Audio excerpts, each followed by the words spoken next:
नमस्कार, मैं प्रीतम कुमार, बोलो ज़िंदगी में आपका बहुत बहुत स्वागत है। आज हमारे साथ पीएमसीएच की नर्स हैं, एलएस वार्ड की इंचार्ज हैं प्रमिला कुमारी।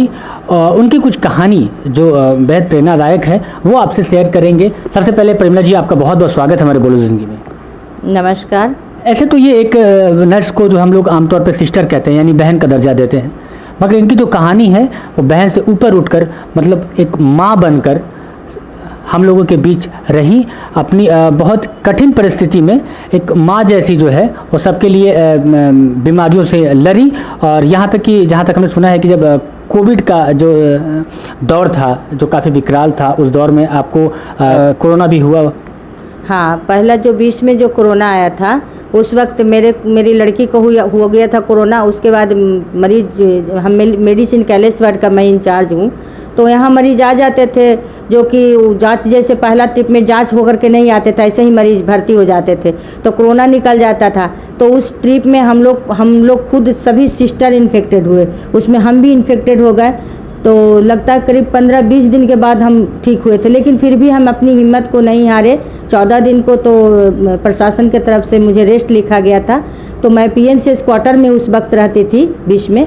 तो बच्चे लोग मेरे छोटे छोटे थे, पोती 2 थी, मेरा बेटा और बेटी है, वो लोग बाहर रहते थे। लेकिन उस वक्त बेटा मेरा घर आ गया था, बेटी भी आ गई थी। मेरी बेटी को भी कोरोना हो गया था, उसको भी साइड किए।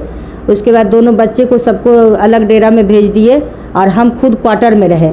मतलब जिस घर में आप लोग सब संयुक्त परिवार रहते थे, तो उस वहाँ से सारे परिवार को आप अलग घर उनका ले अलग शिफ्ट कर दिए। हम एक जगह पूरा एक डेरा ले लिए वहाँ पे, और वहीं पे शिफ्ट कर दिए लोगों को कि उसको यहाँ पे अगर रखेंगे तो उसको भी इन्फेक्टेड हो जाएगा। अगर बच्चे इन्फेक्टेड होते तो ज़्यादा दिक्कत होता, अगर बड़े को होते हैं तो बहुत पेन, मैंने बहुत असहनीय पेन होता था कोरोना में। जो दर्द होता है बहुत ज़्यादा होता है, वो बच्चे सहन नहीं कर पाते अगर बच्चे को होते तो। और मैं जहाँ तक मैंने सुना था कि आपको कोरोना एक बार हुआ, फिर आपने रेस्ट की, दवा ली, फिर आप ठीक हो गई, और फिर आप दूसरी बार भी कोरोना की चपेट में आ गई। हाँ, जब 21 में हुआ तो फिर मेरे को कोरोना हो गया। उस वक्त मैंने छुट्टी तो नहीं ली, लेकिन वही 4 दिन 5 दिन कर करके हम अपना ड्यूटी मैंने किसी तरह से मैनेज करके मैं करते रह गई ड्यूटी। उस वक्त भी फीवर 102 101 इस तरह से फीवर आता है और बहुत दर्द होता है, बॉडी पेन होता था।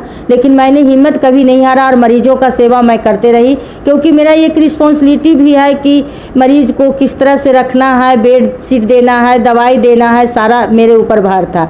तो उस चीज़ को, मानवता को देखते हुए मैंने अपने काम को अहमियत देते हुए मैंने ड्यूटी पे उपस्थित रही। बिल्कुल, इसलिए कहते हैं कि मानवता का सबसे बड़ा जो रूप है वो माँ है, और एक बिल्कुल माँ का हृदय अपने लेकर के तमाम मुसीबतों से लड़ी। और फिर जाकर के तमाम जो मरीज़ थे, जिनके परिवार, बहुत के परिवार यहाँ रहते थे, बहुत के नहीं रहते, लेकिन कोरोना के जो पॉजिटिव जो पेशेंट्स थे उनके तो परिवार थे ही नहीं, रखा ही नहीं जाता था, ये नियम था। उस वक्त आप उनके साथ एक माँ कहें या बहन कहें, वो बनकर आप डटी रहीं उनके समक्ष, उनके साथ जो भी उनकी ज़रूरत थी उनको आपने पूरा किया। हाँ, वो क्योंकि उनके साथ मरीज अलाउ नहीं था तो इसलिए उन लोग रहते नहीं थे, हम ही लोग सब देखभाल करते थे। हम ही लोग को दवाई कैसे देना है, सुई कैसे देना, सब हम ही लोग करते थे। और डॉक्टर आते थे और हम लोग मिल करके काम को करते थे। बच्चे आपसे फ़ोन पर बात करते थे? बच्चों मतलब आपके बेटे बेटियां बात करती थी? हाँ, बेटे बेटियां बात करते। मेरे बेटे के 2 बच्ची हैं। अच्छा। एक 4 साल की और एक 2 साल की। वो हमारे साथ ही रहती थी। उसकी माँ पोस्ट बेसिक बीएससी नर्सिंग कर रही थी, तो वो बाहर थी, फंस गई थी बाहर। कहने का मतलब है कि मध्य प्रदेश में थी। अच्छा। तो यहीं हम, बच्चा का रिस्पॉन्सिबिलिटी मेरे ऊपर था, दोनों पोती का।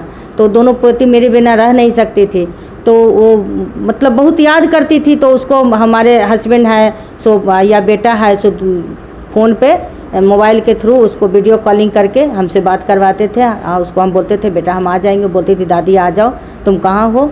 तो बोलते थे बेटा हम आ जाएंगे, बहुत जल्दी आएंगे, तुम टेंशन नहीं लो, बेटा अच्छे से खाना खा लो, सब कुछ कहते बोलते थे, सांत्वना देते थे बच्चे को।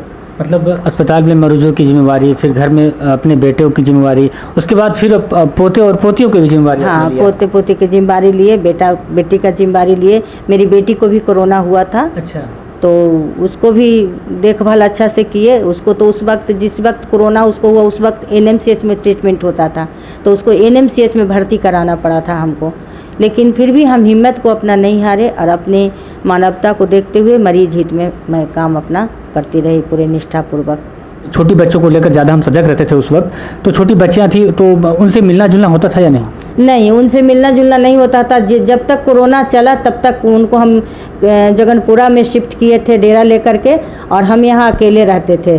और मेरे साथ उस दरमियान एक सिस्टर थी जिसको कि आने जाने में बहुत दिक्कत होता था, गाड़ी मोटर उस समय नहीं चलता था और बहुत परेशानी हो रही थी। तो उस सिस्टर को भी मैंने 1 महीना उनको हम अपने साथ क्वार्टर में रखे थे, क्योंकि उनका भी बच्चा छोटा था, तो इसलिए उनको भी हम साथ में रखते थे और दोनों साथ में रह करके हिम्मत से अपने काम को आगे बढ़ते थे और हिम्मत करके काम को करते थे। मतलब कोरोना का जो बुरा दौर था वो 3 वर्षों तक लगातार था, तो 3 वर्षों तक आपने कोई छुट्टी नहीं लिया? नहीं, छुट्टी उसमें अलाउ नहीं था सरकार के तरफ से हम लोगों का, तो हम छुट्टी कैसे लेते? छुट्टी कोई अलाउ ही नहीं था।